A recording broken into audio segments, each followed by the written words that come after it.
তো যারা এরকম সামাজিক যোগাযোগ মাধ্যমে বিভিন্ন সুযোগ নিয়ে সম্পর্ক ভালো থাকাকালীন অবস্থায় আপনারা একটা ভিডিও কল দিয়েছে, ভিডিও কলে কথা হয়েছে, সেটা আপনারা রেকর্ড করে ভিডিও করে রেখেছেন, সেটা কিন্তু এই পর্নোগ্রাফি আইন 2012-র আন্ডারে কিন্তু একটা দণ্ডনীয় অপরাধ। এই অপরাধ যারা করবেন তাদের কিন্তু সর্বোচ্চ 10 বছর পর্যন্ত শাস্তি রয়েছে এই আইনের অধীনে। ঠিক আছে, মিনিমাম 2 বছর কিন্তু এখানে শাস্তি রয়েছে।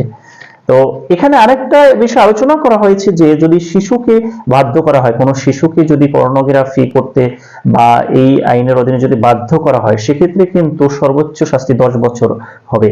ঠিক আছে, যিনি এই যে অপরাধটা যার বিরুদ্ধে প্রমাণ হবে আদালতের মাধ্যমে, তার কিন্তু 10 বছর সর্বোচ্চ কারাদণ্ড হতে পারে এবং অর্থদণ্ড কিন্তু এখানে করতে পারে। তো যারা এই বিষয়টি নিয়ে অনেকেই বিপদে আছেন, অনেকেই ব্ল্যাকমেইল করে রেখেছে, অনেক আত্মীয় স্বজন থাকতে পারে, বন্ধু বান্ধব সেটা হতে